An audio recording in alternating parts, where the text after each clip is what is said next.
Neil Young is here. His one-of-a-kind voice and strong artistic convictions made him a music legend. He's released more than 40 albums and was inducted into the Rock and Roll Hall of Fame twice. Some of his classics include Helpless, Harvest Moon, and Caregirl in the Sand.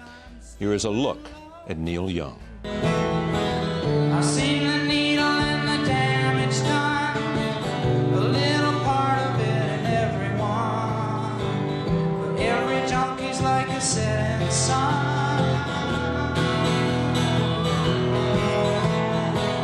I've seen the needle and the damage done, children sleeping, we could dream this night away.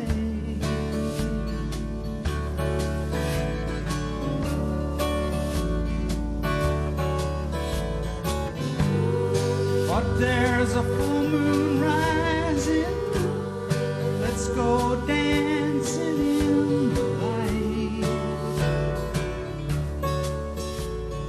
Barry Curry has also been a member of Crosby, Stills, Nash & Young. Welcome. Thank you, Charlie. It's great to see you. It's good to be here. Living with War and the movie. Your idea? Well, yeah, pretty well. The Living with War album was, you know, I'm in the habit of doing things that I feel like doing. That's the way Yes, you know, that's your reputation. That's how I do it, you know. Yeah, so there was no exactly. plan. I just, I woke up one morning, I was, went down to, I was in a hotel, in a little hotel in what's the name of the place? In Gambier, Ohio. Yeah. At my daughter's school. Right. And we were getting ready to, we were at the last visit of the year of her graduation. So the graduation was going to be in a few years. And got up and I went down to get some coffee. You had to go downstairs to get coffee out of a machine. You know, it's terrible coffee coming out of a machine. But they left some stuff. And I, you know, got the cream, did the thing, got it all ready. And I saw USA Today sitting there. And there was just a USA Today stack of them. On the front page, big color picture of the inside of one of these hospital airplanes that flies to Germany from Right. Iraq. And these guys, and they were just, it was, you could tell, it was, the vibe in the picture was very serious. That Right. these guys were in danger of not making it, and everybody was very focused. And there were three soldiers in there on tables and staff all around them and professionals trying their best to take care of them. And probably in the air, you know, flying and turbulence or whatever, you know. Yeah. And so I'm looking at that picture and I'm thinking, you know, how awful that must be, and what a responsibility it must be. And I hadn't looked at anything else except for the picture, and I'm just looking at it. I'm going, you know, I really hate this. I really do. And then I scan down, and I see war in Iraq is, now I'm taking this from my memory, it's probably not exactly the same, but war in Iraq is, you know, responsible for many great medical breakthroughs, and, you know, equipment is improving and everything. It's all upbeat about all of the great technical breakthroughs that we're having with taking Not about care the of people. suffering, about the breakthroughs. Yeah, and I just looked at it, and for some reason, that was what did it to me. I went upstairs after that. I wrote this song, Families. I started writing another song, Restless Consumer. I started writing all of these songs all at once. And I had like 4 songs going at once, and I'm going, what's going on? This is all, you know, and then I finished Families, which is a very emotional song for me. And I'm sitting in the room crying by myself. Yeah. And I called my wife, and I said, "Honey, you just got to come up here. I want to show you this. Or I want to play this, or I just really get it. Where was she at home, or was she there with you in the hotel? No, she was in another room. Oh. She had gone down to do something, and she and my daughter had gone out, and I called her on her cell phone. That was it. And I said, you know, come back here. You know, come back here. I just need to see you, because I was coming apart, and it just hit me so hard. All of the suffering and all of the, but I was looking at it not so much as a, you know, I kind of got, for some reason I got really far back from it. I was looking at it from a distance and seeing how futile it was, and that these families were being torn up and people were dying and everything, and it really bothered me. And when I started writing about it, I kind of transcended myself into being a soldier that was dying in one of these airplanes or on the battlefield or something, trying to remember all of the things and not able to write, not able to do anything, but just thinking in their mind about what did they want their families to know, how just sending it out into space, knowing that, you know, that life was ending, and trying to organize the thoughts and send it spiritually to the family. Yeah. It's the two things I want to talk about. One is so you write it down. Yeah, you type it. Do you write it down? Do you just put it on a piece of paper as fast as you can? I think I still have the originals. I think it was handwritten. And is it pretty much? Do you then go back and work it over and change it and move it around, or is it just it's so right from the gut? Yeah, they just come. Just let it hang there. Yeah, yeah. And when does the music come? Same time. Same time. Yeah. Well, but there's no guitar there. There's nothing there. No, I had a guitar. Oh, you did? I had a guitar, yeah. And so I carry one with me most of the time. Because you never know when you'll be inspired. You never know, you know. And that's the reason you carry it with you, because... That's right. You got to be ready. Well, it's an extension of you, too. Well, I got to be ready. You know, you never know when it's going to happen. And whenever it happens, if I have an idea for a song or something that strikes me, I would leave right now if I had an idea that I couldn't get out of my head, because I figure I wouldn't even be here in the first place if it wasn't for these ideas, that I owe it to that. So I have a kind of a mentality that I'm working for this. This is my boss or something, you know. It speaks to you.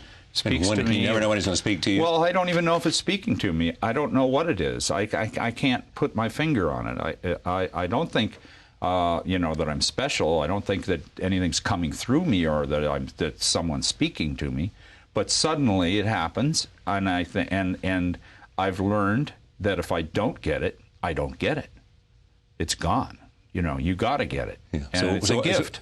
So if you don't pick up the gift, it's gone if forever. you don't pick it up, what kind of respect do you have? Where is your, you know, I mean, it's a gift, you know, so you need to accept it. So tell me times it's happened to you. I mean, have you had it at dinner? You get up from the dinner table? You get up? Countless times. Wherever you are. Wherever I am. You speak to it. You grab it. Whatever it is, I will leave and go do that first, and then come back and say, I'm sorry, I had to leave. I had something to do.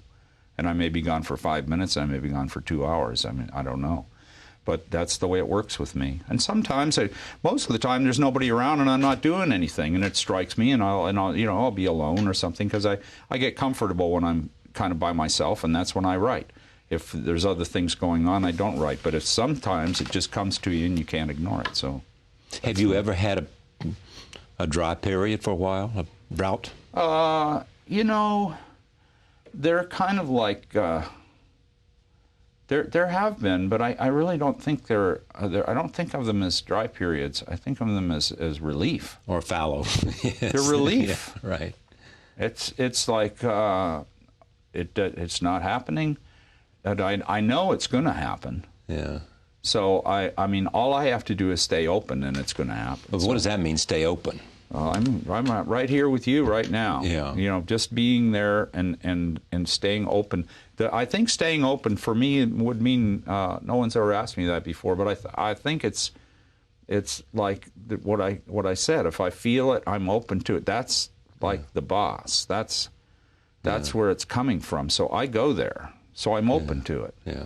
There's a thing that actors have said at this table is that they have to stay open to being able to access emotion they feel, to touch base with themselves, to connect with something that's in them, to say something in a way that reflects the dialogue they have at hand. They'll take a part of themselves and let that part naturally come out and go into the character. If it's in there, they maybe get to a place where it'll come out. Exactly, but they got to make that connection with it. It's there, and they got to let it come. And they got to be open. They got to let it come. Because if they're thinking too much, it's not going to work. It's not like you think about it. That's what being open is, not thinking, but just being open. Just being there. Just being there and being ready to accept whatever happens, and believe that is important. It's more important than what's going on. The only thing that would stop me from doing this would be something where one of my loved ones was in trouble, and that it was more important. You know, obviously I had to do this. This was the most important thing, was to take care of someone in my family. Then that would be or anybody in serious trouble. I don't think that I would, This is. But that's about it. You people don't like this word, but this is your genius. Well, it's a gift. Yeah, it's a gift, Charlie. It's a gift. And that's the way you see it. And Yeah, when did you know you had it? absolutely.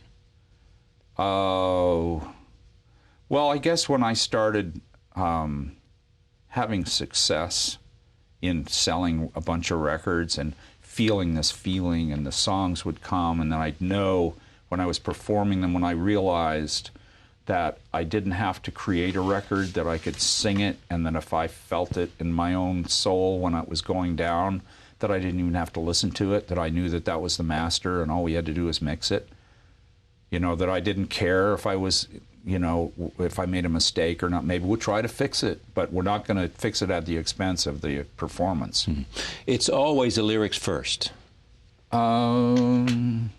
Sometimes I get a melody goes and rolls around in my head, and you just going, wow, that's or a hook or something like that. But they're little reminders. They just come to you, but when the song really comes, it all then the lyrics and the whole thing just kind of tumbles out. USA Today.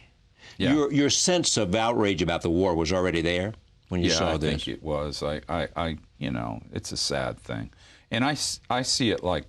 I look at it, Charlie, like, why are we doing this? Why is the human race doing this?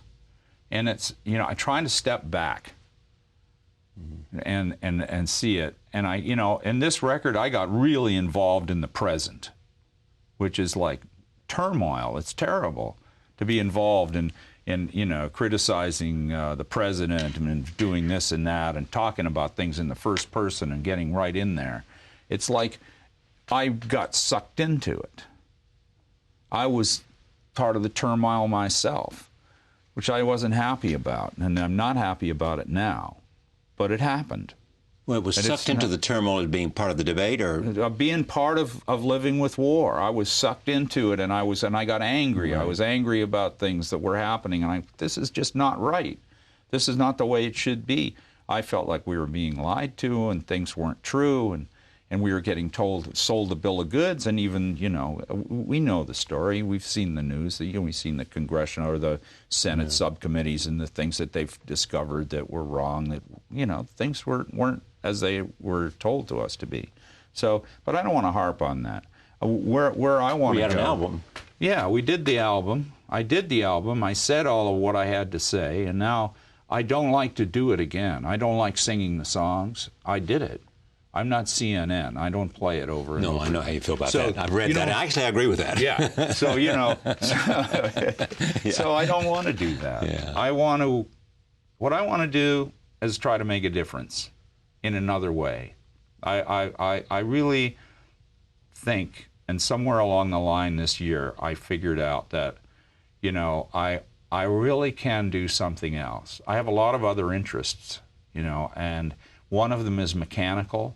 And I look back at and technology and all of these things. I look at what's going on, and I go, why can't I be one of the people who tries to do something to replace the type of transportation that we use? Well, you're deeply trying to do that. Yeah, definitely. You got this hybrid car. Yeah, that's what I'm trying to do, and I want to do that.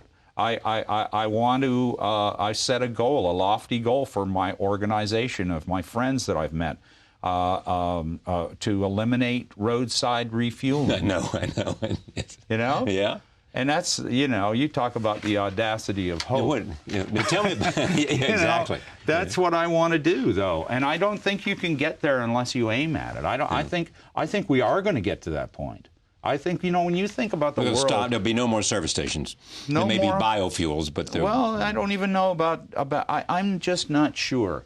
I would just like to eliminate the need for us to have to use these things that cause all the war and all of the disturbances and all addiction of to the oil grief. And all of that. Yeah. All of the suffering around the world is all about energy. Even the climate is based on the energy problem, the environmental problems, and the social, the cultural. Look what we've done. It's a 7,000 or 8,000 year old city. We were bombing, and the museum got looted. All this old stuff it's been there for centuries. Now people don't know where it is. I mean, look what happened. It bothers me. I look at it and I go, I got to step back. Why is this happening? And I'm just a bump on a log. I'm just a pinhead. I'm just a needle in a haystack. If I can try to do this, maybe other people can try to do it. I don't think that I don't have anywhere near the knowledge of like GM or Ford or anybody like that of these. But I'm not a big company. But I have the internet. Yeah. And now in this age, this is the 21st century, and we're smart. We got to start. Well, we're also connected so that you can tap into the smartness of a lot of other people. Yeah, we can start doing things now. We can start working with people that we've never met. We can go to YouTube. We can look at people's science experiments. We can look for over unity. We can look for all of these physics things that are happening out there that demonstrate that there is a possibility of no roadside refueling. All right. You think that the idea of energy and having to rethink it and having to find new ways has reached critical mass? Do I think America is ready to make that change and that sacrifice that it has to make? I think it's one of we're approaching it. We're approaching it, but I do think that we're smart enough, as well as there's enough of us who have enough of a conscience to do what needs to be done to start conserving. But it's capitalist. It's driven by a capitalist system. Well, that's okay. That's fine. Exactly. That's great. Capitalism has been good to Neil. Yeah, that's great. And that might be the savior, was the fact that now it costs so much, people are thinking about it. So what goal do you have in music today? I mean, you've had this extraordinary life with Crosby, Stills, Nash & Young. You've had this extraordinary success on your own. I don't know how you choose what for what. But do you still have goals in music, or are you just simply what you do and it comes to you and you do it? My goal is to respect the source, Charlie. Respect the source. Be there for the source. That's where we began this conversation. That's right. Be there. Be ready. That's my goal. That's my number one task. That's what I do. Now, are you happiest when you're on stage? Many things make me happy. I can tell. That's why I like you. From my family. You haven't been bored in a long time, have you? I don't get bored. So I don't like to get. I have too many things to do. My lovely wife tells me that she's worried about me because I do so much. How long have you been married? 30 years. It'll be 30 years on August 2nd. We're going for our 30th anniversary. Hey, what a great woman! Look what I've done in 30 years of marriage. How creative have I been? Have I been able to do all kinds of different things? Take on different characters, take on different personalities, do wacky things, get totally out of my mind, drinking tequila to get into one thing, doing this, doing that, doing all of these things for all these characters that I had to live my way through. Yeah. And that she was sticking with me all the way through that. So she deserves a medal for sticking with you. She deserves a medal for being free and open enough to allow me to be myself. Do you know how many people, when they get married, they change? They adjust. Yeah. I have not had to make an adjustment. She has allowed me to be free and taught me the beauty of the family. And she's, so I'm very fortunate. Behind everyone who is, doing something, there's a partner, somebody like that, a partner. What did the brain aneurysm tell you? What was the? It gave me more faith. Did it really? Yeah. Faith in? I don't know. I Just don't faith. know. I have faith. I don't know what it is. I know there's a lot of stories. There's the Bible, there's the Quran, there's all these things. Everybody's got one. Everybody has a faith. And there's stories that have gone through the ages, and I respect all of them. But I don't know where I fit in. I just have faith. I believe in nature. I love nature. My church is my forest. I like to walk in the trees, look up. The trees are so old, they're so tall, they're so natural, and they're so beautiful. And I just like to touch them, hear my footprints. That to me, that's my church. That's my cathedral. I don't have a robe. I don't have a book. I don't know my book.